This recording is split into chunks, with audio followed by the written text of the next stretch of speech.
What if I told you that one of the most trusted habits adults over 50 rely on for better leg circulation may be the very reason they feel like nothing is changing?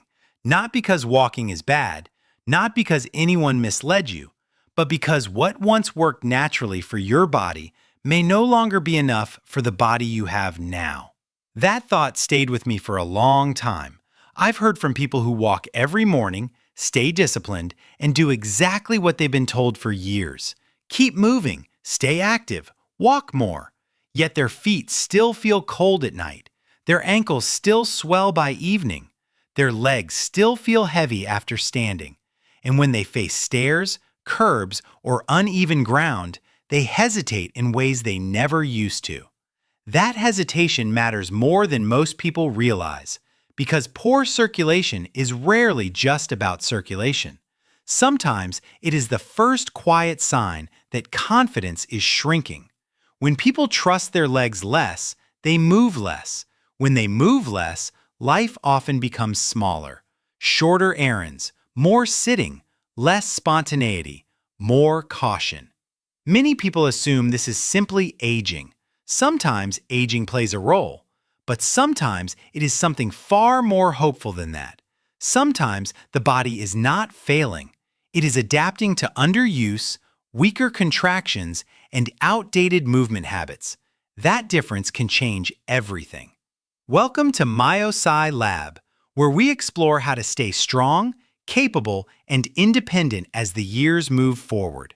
And if you've been trying, if you've been walking, staying active, doing your best, and still feel frustrated, I want to say this clearly. You are not the problem. You may simply be missing a piece of the puzzle, because the body does not always reward more effort. Often, it rewards the right signal. There is a hidden support system in your lower body involving the calves, ankles, thighs, and the way muscles help move blood upward against gravity. When that system works well, movement feels lighter, steadier, more natural. When it does not, people often blame age when the real issue may be lack of activation. That is why two people can follow the same walking routine and experience very different results. If you appreciate honest, practical guidance for real people, subscribe to MyoSci Lab and support the channel. In today's video, I'm going to show you why walking alone often stops working after 50, and the 5 simple movements that can help restore what walking used to give naturally. Because sometimes the advice everyone repeats is only part of the truth. Let's begin. And if the real problem is not effort, but a missing signal, then the next question becomes impossible to ignore. Why does walking alone stop working for so many people after 50? I want to be fair here, because walking still matters. It is one of the most natural gifts the body has. It supports the heart, helps mood, improves mobility, and reminds us that movement is medicine in its simplest form. But valuable does not always mean complete. That distinction changes everything. Many adults believe they are doing enough because the habit is still there. They walk the same neighborhood, they take the same route, they stay consistent. From the outside, nothing seems wrong. But inside the body, something subtle may have changed years ago. The stride often becomes shorter, the push-off weaker, the hips rotate less, the ankles stiffen. The calves participate less than they once did. To anyone watching, it still looks like walking. To the body, it may feel more like controlled falling with reduced muscular intent. That may sound dramatic, but it explains a pattern I've seen repeatedly. People remain active, yet feel less capable. Here's why it matters. Blood returning from the feet must move upward against gravity. Your body relies heavily on muscle contractions, especially from the calves, thighs, and hips, to help support that process. Those muscles are not just for movement, they are assistants to circulation. When they contract strongly, they help fluid move efficiently. When they contract softly, lazily, or not enough, the support weakens. That means someone can walk every day and still undertrain the very system they believe they are helping. I find that realization deeply relieving for many people because they stop blaming themselves. They stop saying, I guess I'm just old now. No, sometimes the routine stayed loyal while the body changed. And when the body changes, strategy must evolve too. That is wisdom, not weakness. There is another hidden cost people rarely mention. When movement feels less rewarding, caution quietly enters life. You avoid hills, you skip stairs, you sit sooner, you carry less, you turn down outings. Not because you chose weakness, but because your body started negotiating with discomfort. And every small retreat teaches the body to retreat again. That is the cycle we are here to interrupt. Not by abandoning walking, by restoring what walking used to naturally create. Stronger contractions, better push-off, more confidence, more trust in your own legs. Once people understand that, shame often disappears and motivation returns. Because now the problem has a direction, and direction is powerful. So where do we begin rebuilding that missing signal first? With the simplest movement in the entire video, and one most people overlook completely. And the best place to rebuild that missing signal is often the place most people underestimate first, the lower body muscles that quietly keep you moving every day. The first movement I want to show you is the ankle pump. At a glance, it almost looks too small to matter. You sit in a chair, lift your toes toward your shins, then press them down and raise your heels. Slow, controlled, simple. That simplicity is exactly why many people ignore it. We tend to respect what looks difficult and overlook what restores function. But your body does not always care what looks impressive. It responds to what works. When you perform ankle pumps, the calf muscles begin contracting in a rhythm that helps support upward blood flow from the feet. For people who sit often, drive long distances, or move less than they used to, this system can become sluggish without anyone noticing. Then strange things start feeling normal. Cold feet at night, shoes tighter by evening, that heavy sensation when standing after sitting too long. Many people treat those signs like random annoyances. Often, they are messages. Try 20 to 30 slow repetitions while seated, once or twice a day, while watching television, after breakfast, before bed. Nothing heroic, just consistent. And consistency, more than intensity, is what changes aging bodies. Once that lower pump begins waking up again, we move higher. The second movement is the seated leg lift. This one is deeply underrated because it looks like beginner exercise. But I've learned to be careful whenever something looks too easy. Sometimes the body hides its biggest needs inside basic movements. Sit tall in a sturdy chair. Slowly extend one leg in front of you. Hold briefly. Lower with control. Repeat both sides.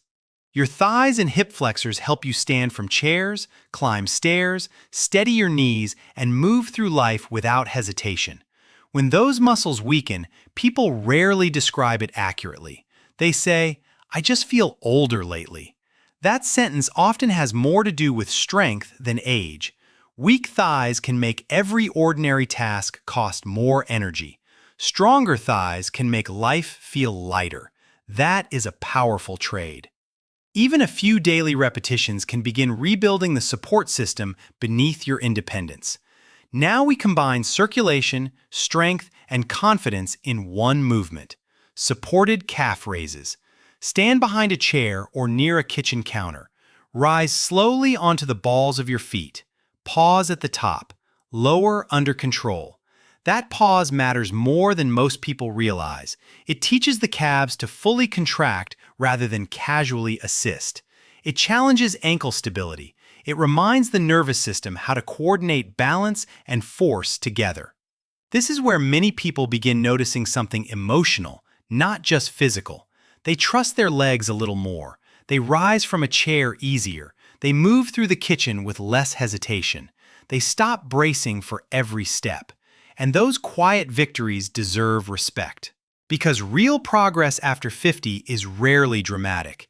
It happens in kitchens, beside counters, between errands, in repetitions nobody sees. These first three movements are not flashy, and that may be their greatest strength. They are realistic. They are repeatable. They fit real life. And movements that fit real life are the ones most likely to change it. But comfort and circulation are only part of the story. The next two movements protect something even more valuable, your future freedom. And once comfort begins to return, the next goal becomes even more important, protecting the freedom that comfort alone cannot guarantee. The fourth movement is the single leg balance hold. At first glance, it may look too basic to deserve attention. Standing on one foot does not feel like serious exercise. It does not leave you sweaty. It does not look impressive. Many people skip movements like this because they confuse difficulty with value. But some of the most life-changing skills are quiet skills. Balance is one of them. Stand beside a chair, countertop, or wall. Shift your weight onto one leg and lift the other foot slightly off the floor. Hold for 15 to 30 seconds. Breathe normally. Switch sides. Use support whenever needed. Simple does not mean small. When you stand on one leg, your ankle, calf, hips, and core must communicate instantly. Tiny adjustments happen every second. Your nervous system is practicing how to keep you upright before you ever need it in real life. That matters because many falls do not happen from dramatic accidents. They happen during ordinary moments, turning too quickly, missing a curb, reaching sideways, stepping on something unstable. Balance training helps prepare for the moments no one plans for. And there is another benefit people rarely mention. When balance improves, fear often shrinks. A person walks more naturally. They stop staring at the floor. They move with less tension. They begin trusting themselves again.